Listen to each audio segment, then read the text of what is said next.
What it do, family? Welcome back to the Church of Black Power. If you're not subscribed, go ahead and hit that subscribe button along with the notification bell so you can be notified whenever videos like this drop. Please make sure you're hitting that like and share so we can beat up the algorithm. Make sure that we get this message out to the ears that need to hear. And if you have not done so yet, please go into the description, hit that link to change.org and put your signature on the petition for reparations. And with that being said, family, we got a lot of situations going on since the delineation of foundational Black American freedmen. And you see a lot of people not just going against it, but since going against it isn't working, shaming us isn't working, they're trying to do what they do best and tether into the situation and tether their way into a lineage. Whether they're claiming our ancestors are their ancestors, whether they're infusing their culture over ours, they're making it a point. They're making it a point to try their hardest and get back into the folds with us. Trying their hardest. So there's a couple of clips I'm going to play here. And then we're going to speak about Tetherteenth. Yeah, we got Juneteenth. Apparently, for the past few weeks, it's been a bunch of Tetherteenth celebrations going on. But let's get into this first clip. The diaspora war between Black people is the dumbest thing that us Black people keep participating in. Like, why? Is it not enough that other races hate us, but yet we got to turn around and hate each other as well? Is it not enough? Like, there's so many races, there's so much hate towards us already. We got to add more to it. Like, no matter how hard y'all try to separate from each other, it's never going to work. Like, it's in your fucking DNA.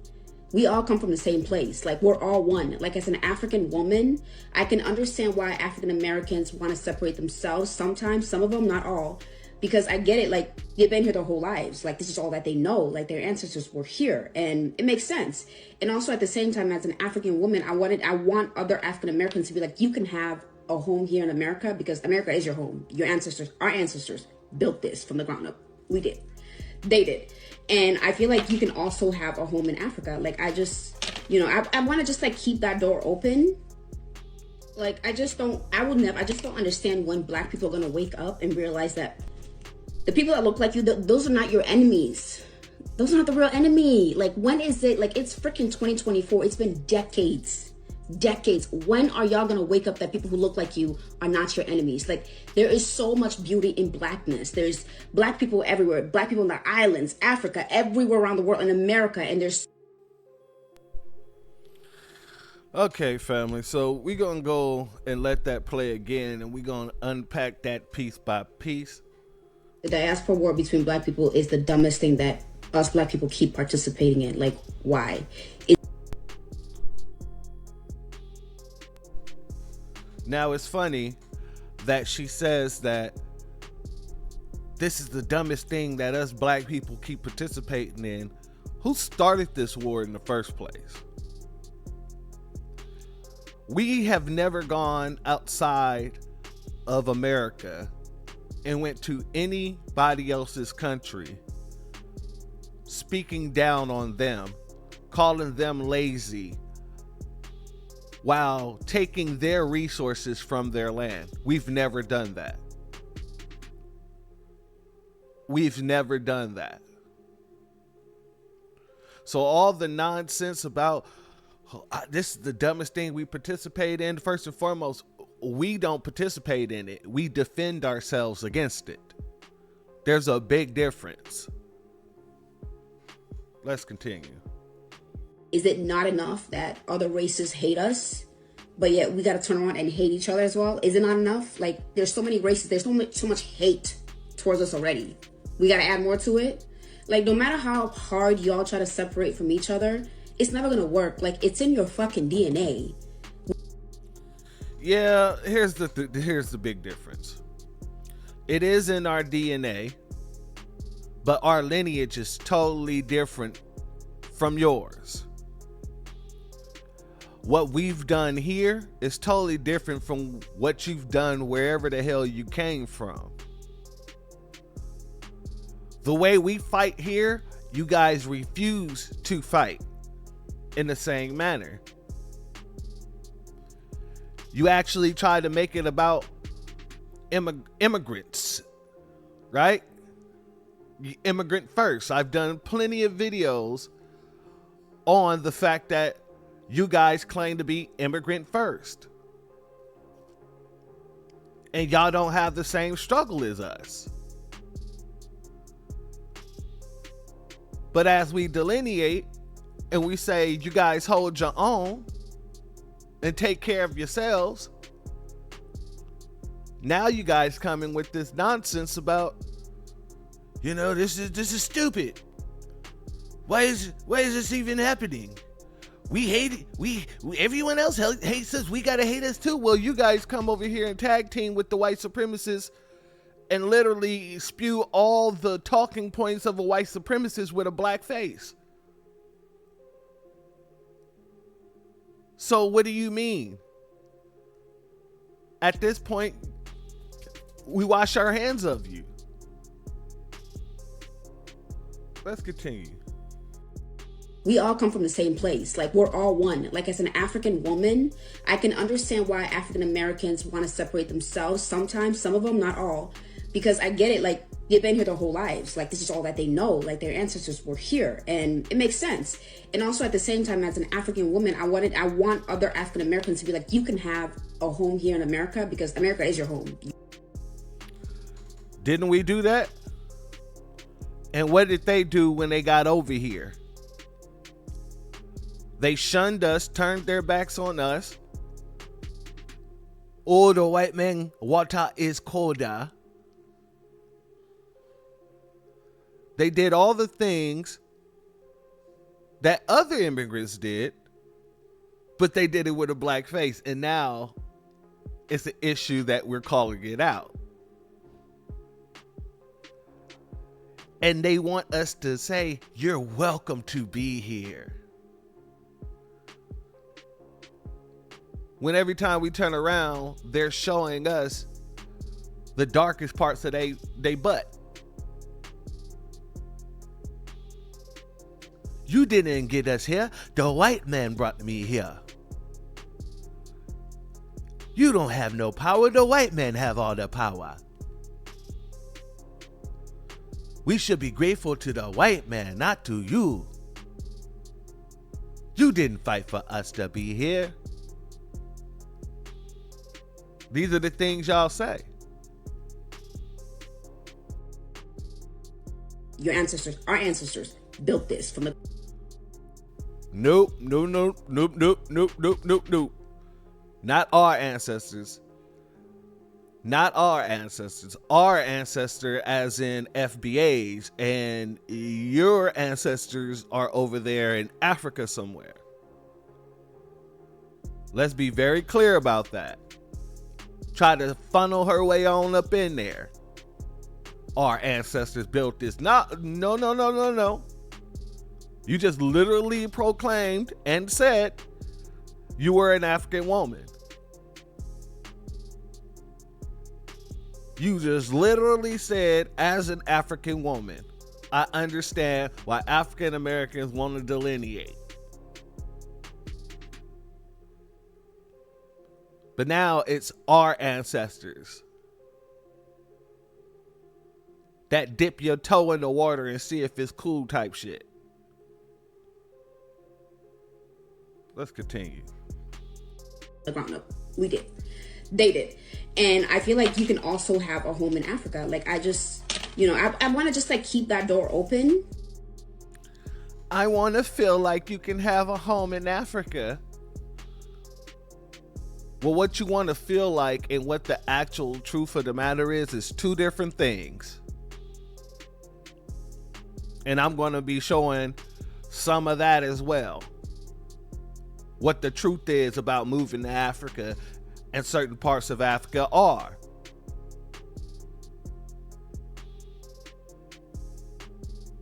And that's the face, that's the thought process right there of a person who's literally trying to use us to get something that she wants while knowing the truth about her own homeland and how they treat us over there and how they treat each other over there. Let's continue. Like, I just don't understand when black people are going to wake up and realize that the people that look like you, those are not your enemies. Those are not the real enemy. Like, when is it? Like, it's freaking 2024. It's been decades. When are y'all going to wake up that people who look like you are not your enemies? Like, there is so much beauty in blackness. There's black people everywhere. Black people in the islands, Africa, everywhere around the world, in America. And there's... Yeah, she needs to go and tell that to her folks. Because we didn't treat you like the enemy until you showed yourself to be one. We have never treated any black immigrant like an enemy until they show themselves to become the enemy. When they show themselves to speak like the enemy. Black folks have been fighting for black folks all around the world. Black Americans, that is, has been fighting for black folks all around the world. Only for them to get here and speak crap about us.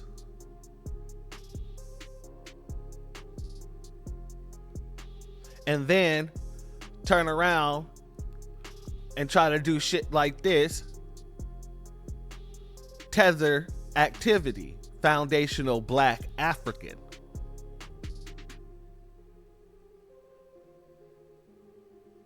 While they're talking stuff about us, they show be trying to literally stick by us. But I want to go here. Remember Idris Elba? He didn't want to be considered a black actor. But then he goes on to say his grandfather is from Kansas City, so he has the right to play black American roles. But you didn't want to be a black actor, remember? And then it comes out that this man had already proclaimed that both of his grandparents were from England, which we already knew.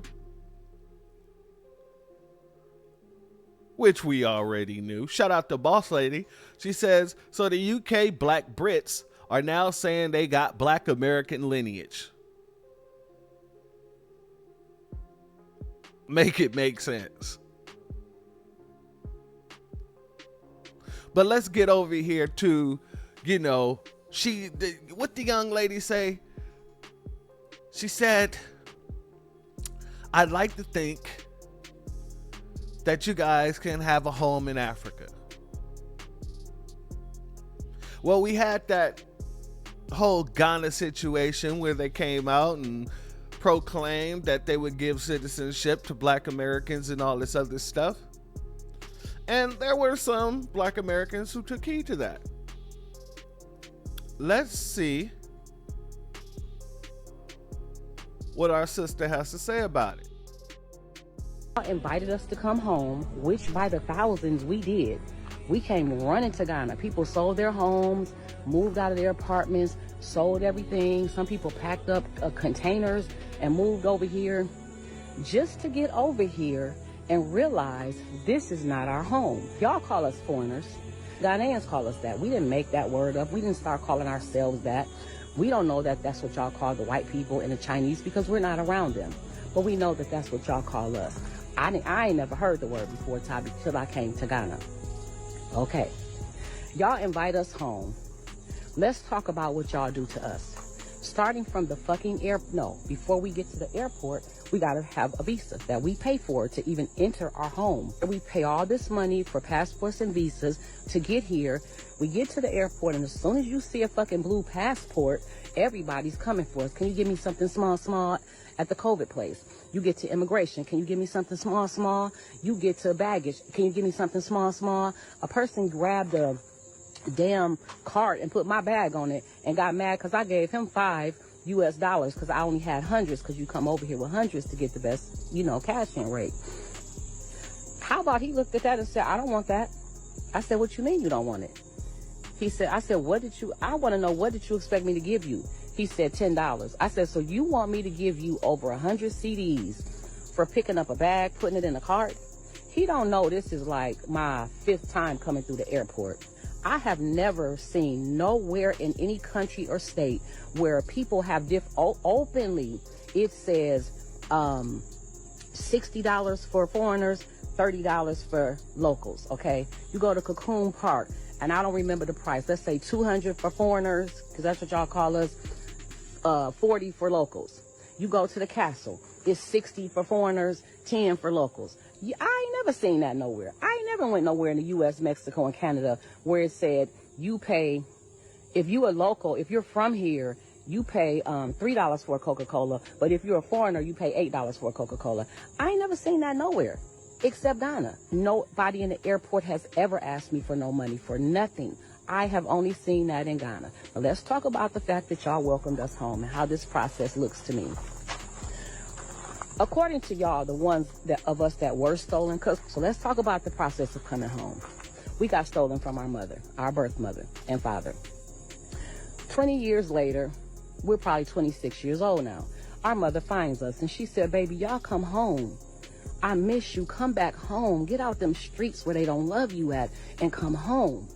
So we drive, take a taxi, however we get to our mother's address. We get there. But before she let us come to the door, she says, oh, welcome home. But before you come in, can you pay me $300 to enter the door? That's the visa to come home. So, okay, we happy to be home. So we paid $300 to our mother to step foot in her house because we're excited to be home to the motherland, okay? We get in there, and now it's dinner time. And she has plates on the table for the kids that grew up in the house. And she has a plate on the table for me and my sister who was stolen years ago. And she says, oh, my daughters, because you didn't grow up here, my children get to eat free that grew up here. But because you were stolen and you're just coming back, I have to charge you $20 for a plate. So me and my sister, we're so happy to be home. We're confused. We pay her $20 for a plate.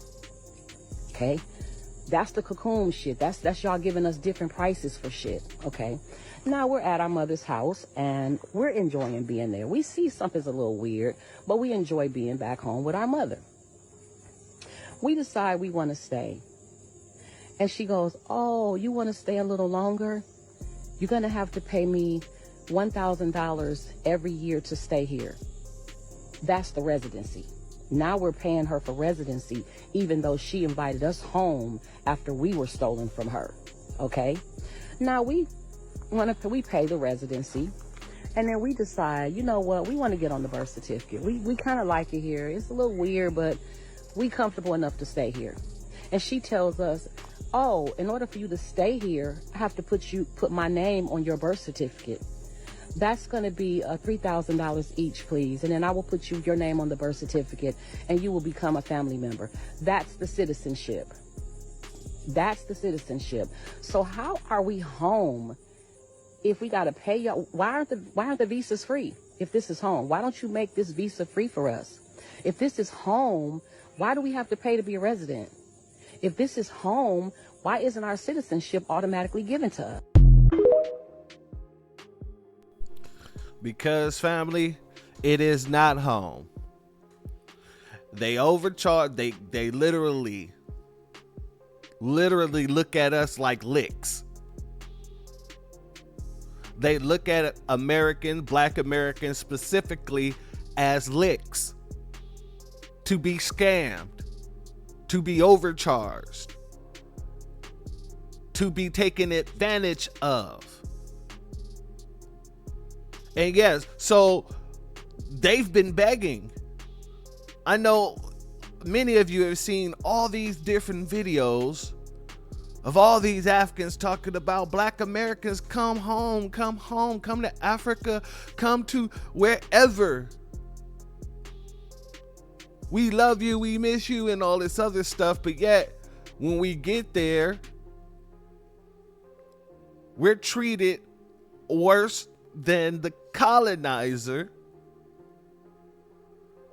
who's been there.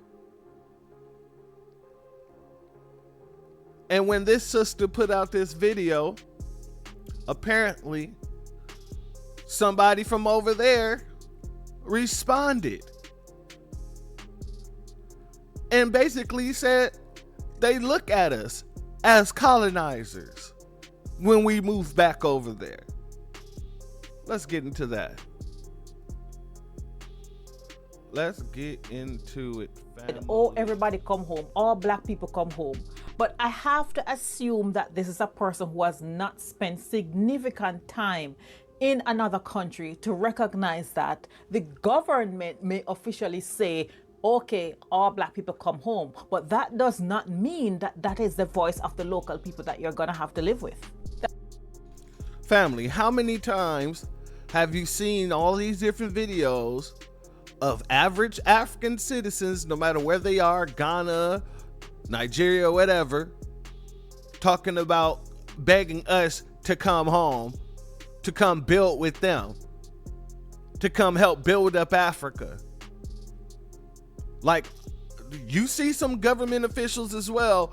However, it's a lot of average African citizens who are jumping on the TikTok app, jumping on the Instagram app, jumping on Twitter, talking about we are all brothers and sisters. Y'all should come here and bring your funds here and build up Africa. And we've been saying, no, you guys need to build up your home and we'll build up here and we can link in the middle if that's what you want to do.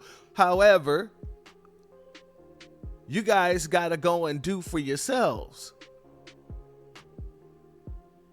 You guys got to do for yourselves. But for the people who aren't smart enough to tell them no, you got to do for yourselves, who took the risk, they go ahead and go over there, and then they're met with this. And then they're going to say, just like she said, just because the government wants it doesn't mean we want it. Well, all the people that was on these apps, they making it seem like y'all want that unity. Let's continue. The other thing she complained about was, oh, the government invited us and then we had to pay all these monies to move into the country, and all this money was required. Yes, dear, that's what moving abroad involves. And there's also a... Notice how she said that as if it wasn't supposed to be basically a compensation for basically selling us. As if it wasn't supposed to be a welcome home ceremony for the people who were sold and stolen during antebellum slavery.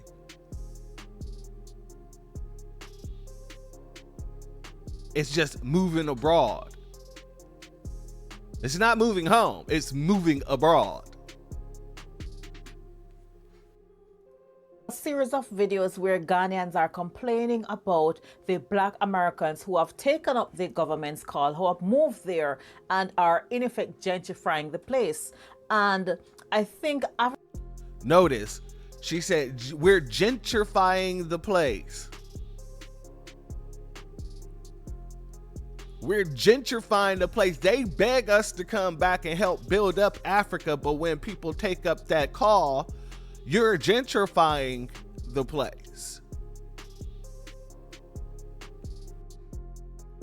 African Americans are not open to the idea that they can also be gentrifiers.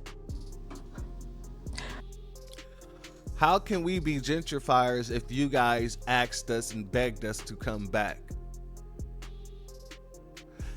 Asked us to come out and build your countries. Bring wealth to your countries. Boy, that Pan-Africanism shit didn't hold up at all.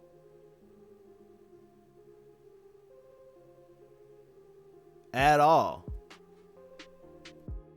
African Americans who are moving into black majority countries in Africa, in the Caribbean, in South America, wherever, they're moving to the global south. Listening to the stories of people in these countries, I think there are some African Americans who are moving into these countries in the global south as colonizers.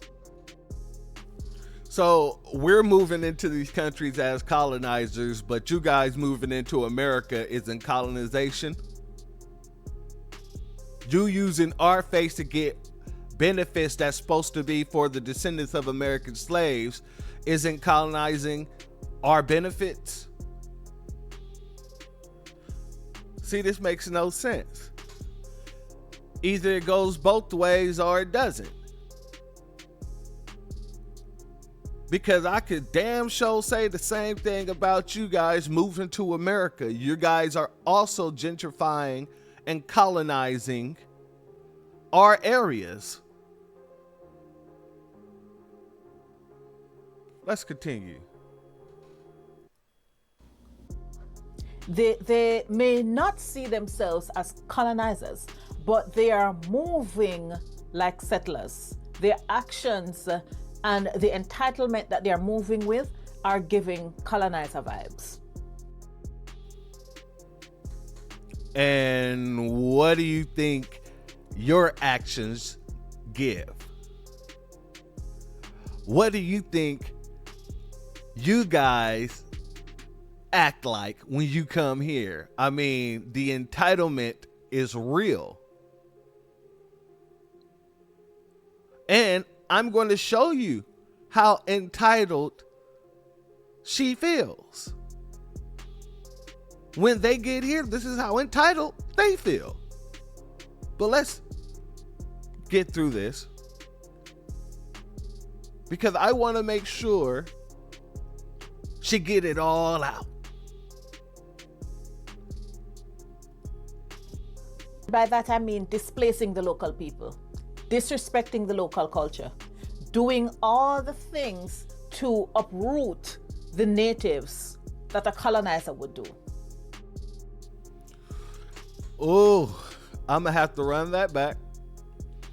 And I'm gonna have to put a pin in this too, because she makes the same point that we make, especially in the upcoming parts of this broadcast. So let's continue. Actions and the entitlement that they are moving with are giving colonizer vibes. By that I mean displacing the local people, disrespecting the local culture, doing all the things to uproot the natives that a colonizer would do, to make life difficult, to make life more expensive, to make the native people uncomfortable in their own environment.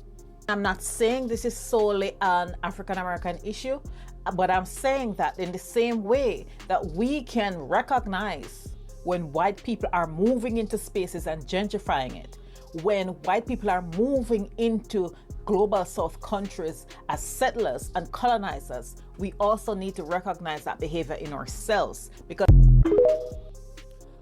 okay, so I want to take it back here, because we're going to go back to that. Pause you there. We're going to go ahead and let her speak about how she feels when they come over here and do the exact same thing that that she just accused us of doing over there, especially when it comes to HBCUs and getting black scholarships that's supposed to go to us. I'm very briefly just gonna say that I'm very briefly just going to say that no immigrant has ever taken anything from your HBCU or any of your scholarships. That's a really weird thing to say, seeing how HBCUs was erected literally because of and for Black Americans. So every scholarship there is supposed to be for Black Americans. Every grant, every fellowship, all of that is supposed to be for Black Americans. Every seat is supposed to be for Black Americans. Due to the history that we have here in this country. But she says, no one's taking our seats. Let's hear her out. The only thing that is asked of us to prove is whether or not we are a permanent resident or a citizen of the United States. After that, every application is judged on its own merit. So saying that a Black immigrant took your space at an HBCU or took your scholarship sounds very much like when people say that DEI are taking up their spaces, are taking jobs from them. You sit here and you say that you put in your application and then they make their decision on their on your merits and all this other stuff. Truth of the matter is this: without us, there would be no HBCU for you to put in an application to. Without us, there would be no fellowships or no grants for us, for any of you to put any of that information into, to put in any application. And you would be trying to get one at a PWI, which you will most likely not get into.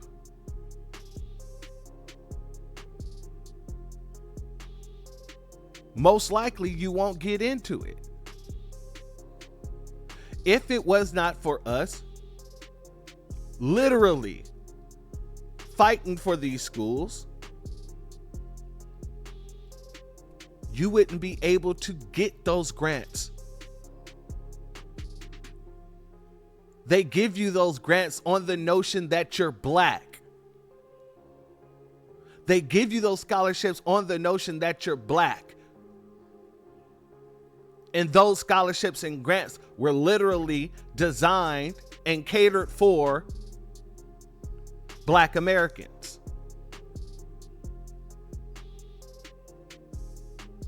Created for Black Americans, excuse me. Then you come here and use your Black face to gain those amenities that you shouldn't be even touching because your people didn't go through the same thing. That is colonizing in itself.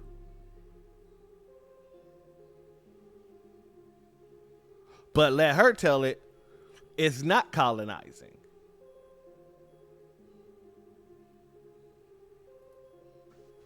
And if you don't know what's been happening in higher education over the last couple of years, I suggest you do some research, because were it not for the Black immigrants taking up spaces, a lot of these universities would have gone under. College enrollment is... Show the numbers on that. Show the numbers on that. That might be something that they told you, but that is a... Listen to me when I say this. Let me put it like this. If Black Americans are barely getting accepted into these PWIs, where else do you think Black Americans are attending? Granted, it may not be the numbers that we would like to see, but most Black Americans do not attend a PWI. We just don't.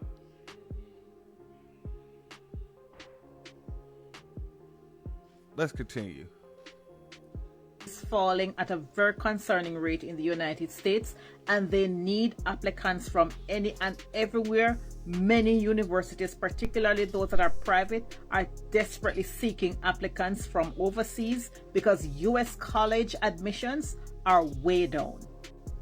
Should there be scholarships or college opportunities specifically for African Americans like you and others seem to be suggesting?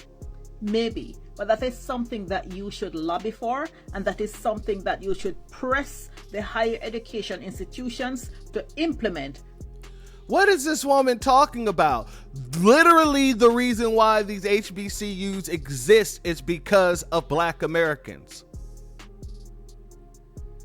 All the freaking loan programs, all the grants, all the fellowships, all of the scholarships, those were specifically for Black Americans.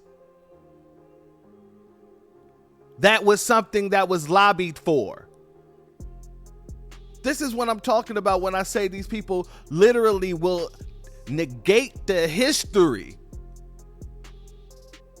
trying to nullify our arguments. But they can't nullify it because it's ignorant. It's stupidity. And she thinks she's eating right now.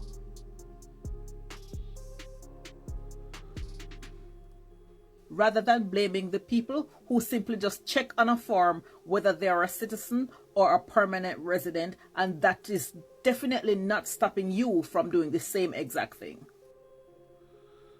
Okay. Colonizer vibes. By that I mean displacing the local people, disrespecting the local culture, doing all the things to uproot the natives that a colonizer would do. Sounds like that applies to you. Sounds very much like that applies to you.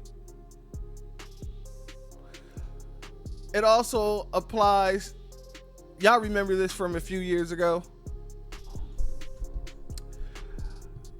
This is what you're seeing happening all over the place. People trying to tether on to the Juneteenth situation. Right? This is before the situation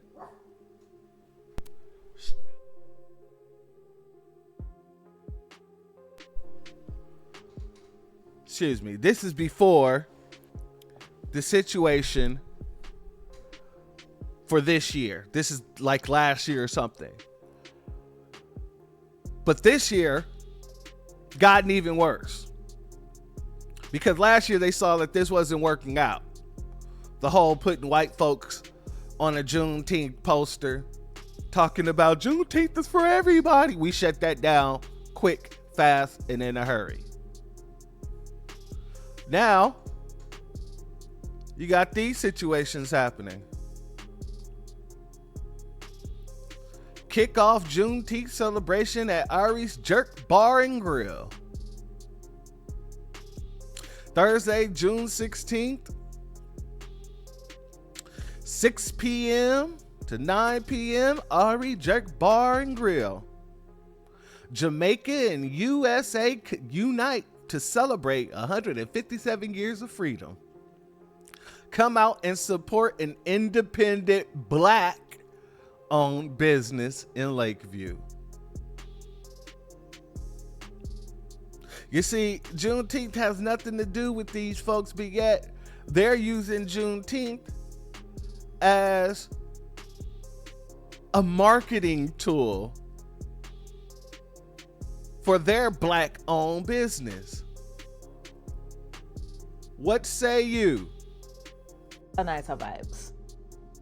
By that I mean displacing the local people, disrespecting the local culture, doing all the things to uproot the natives that a colonizer would do. Okay, all right. That's what say you. All right, let's move on. Then we got this one here. Franklin Park area, Juneteenth. Vendors tap in early. These are Ghanaian colors, are they not? Charges $60 for vendors. Okay, what say you? Colonizer vibes. By that I mean displacing the local people, disrespecting the local culture, doing all the things to uproot the natives that a colonizer would do. Okay.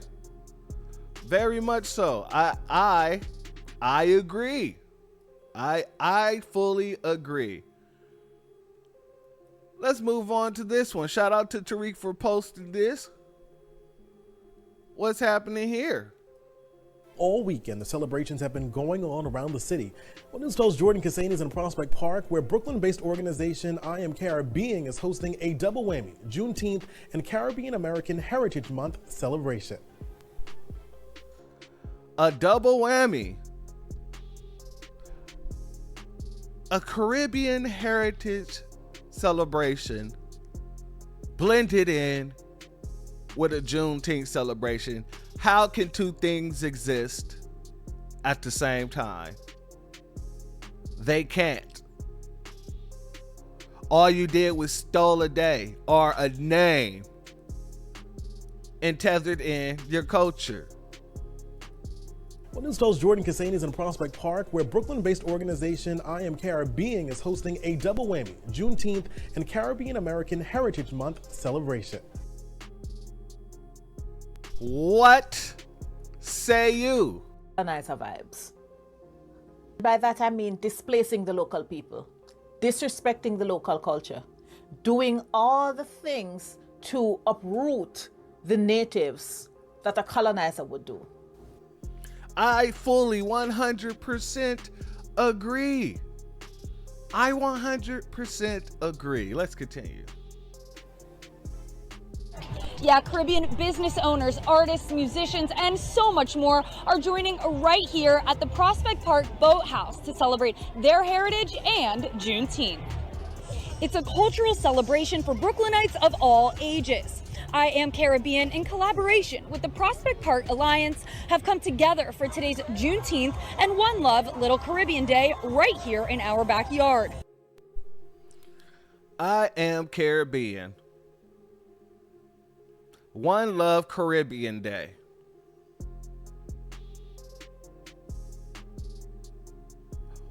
What say you? Are giving colonizer vibes. By that I mean displacing the local people, disrespecting the local culture, doing all the things to uproot the natives that a colonizer would do. I 100% agree. Let's get back to it. We're told that each artist, dancer, musician, and vendor participating in the day's celebration come from Caribbean roots, like What say you? Vibes. By that I mean displacing the local people, disrespecting the local culture, doing all the things to uproot the natives that a colonizer would do. I 100% agree. Let's continue. Jamaica, Trinidad, and elsewhere. Nearly 1,000 New Yorkers came out to hit the dance floor, enjoy traditional Caribbean food and drinks today, and shop all sorts of products created by Caribbean American vendors. What say you? Giving colonizer vibes. By that I mean displacing the local people, disrespecting the local culture, doing all the things to uproot the natives that a colonizer would do. I 100% agree. Now, let's finish this up here. Our crews caught up with the organizer of today's celebration to chat all things the intersection between Caribbean heritage and this Juneteenth holiday. It's really about creating that space where we can bring our piece of blackness, of being Caribbean, while sort of overlaying that on Juneteenth. What say you? They're moving with are giving colonizer vibes. By that I mean displacing the local people, disrespecting the local culture, doing all the things to uproot the natives that a colonizer would do. I 100% agree. Let's continue.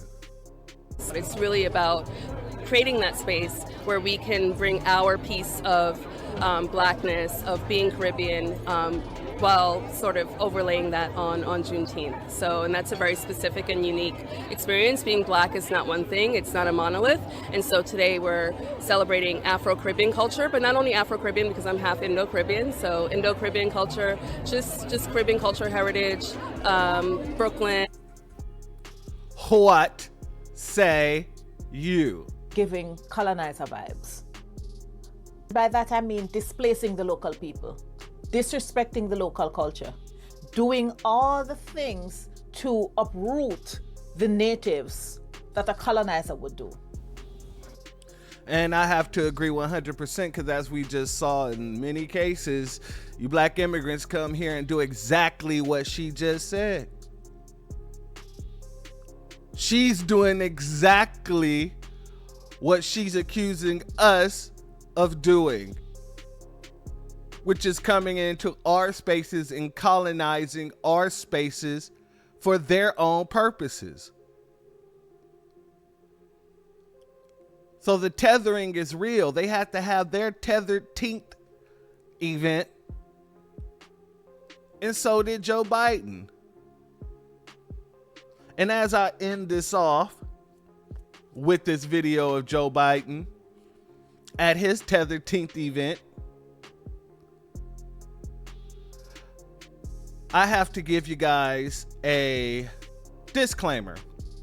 I had to remove the music. Wanted to make sure wasn't going to get no strikes or nothing. But the music that I selected seems more fitting for this occasion anyway.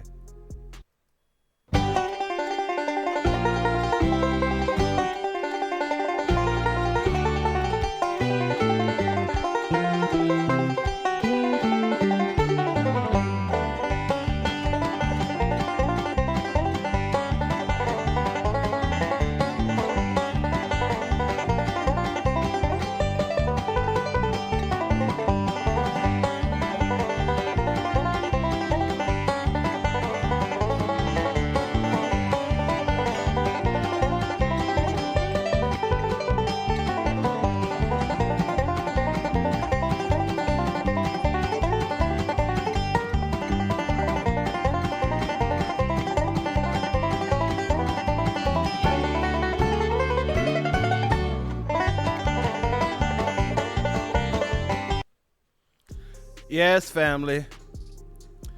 Yes. And I'm not going to let it go over anybody's head that that man looks like he was literally just caught in the lights. He looked like he was hypnotized.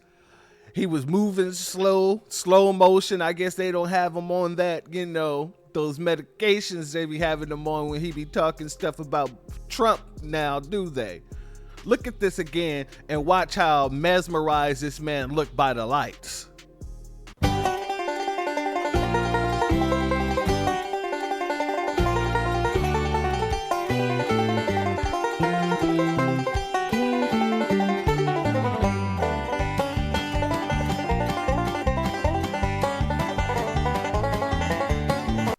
And just real quick, Billy Porter is a quintessential example of a butt-broken Negro. Let's continue.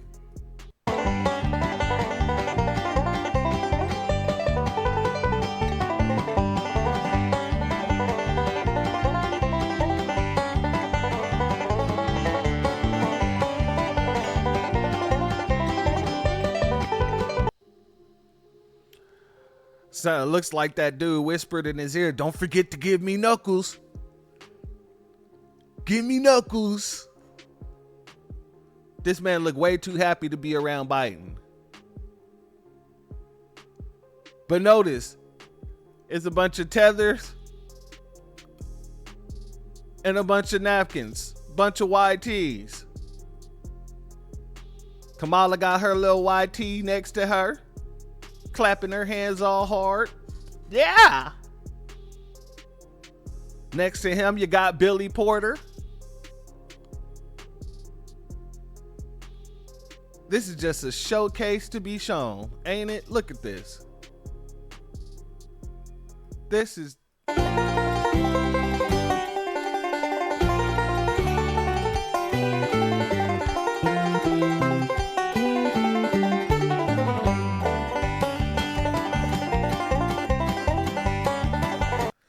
Joe Biden had the same lost look when he met Glorilla. And she was like, yeah, Joe. He was like, no, yeah, you. Yeah, you. This is Biden. This is the man right here who think the black vote should just go to him, while he was doing for everybody else.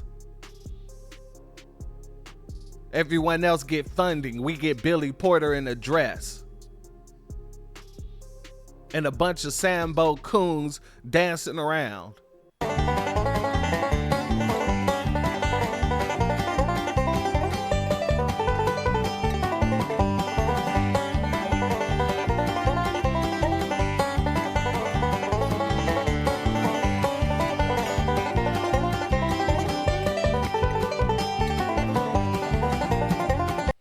This is how much respect they got for the black vote. Because if they had respect for the black vote, he would have been announcing a whole list of policies on Juneteenth for black Americans and started enacting them today, tomorrow, or whenever the hell he signed those damn policies into office. Like, there is so much that he could have done. So much that he can still do. But no. We get a Tetherteenth celebration.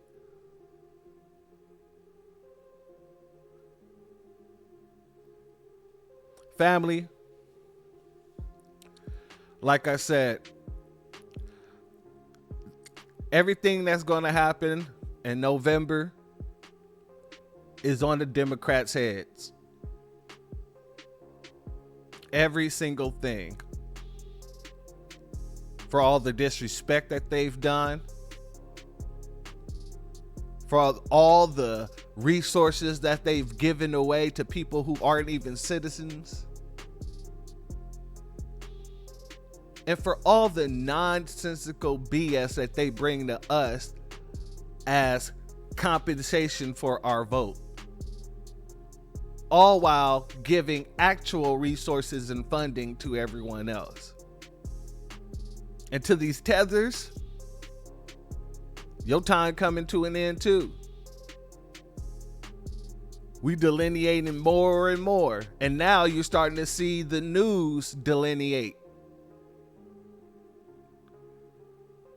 Now you're starting to see the mainstream media delineate.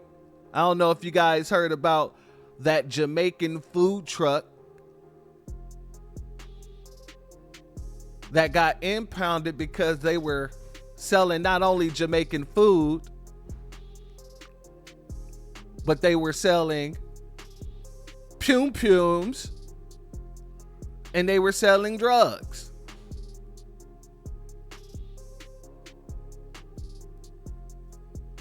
Oh yeah. And when we say we ain't bringing this stuff into our neighborhoods, we get proved correct once again. But family, if you want to be a part of a real Juneteenth celebration, that's happening in DC on the 15th. That's happening in DC on the 15th. Unfortunately, family, I will not be able to attend due to an unforeseen circumstance with my company. And but I will be there in spirit. I will be repping Juneteenth hard while I'm working.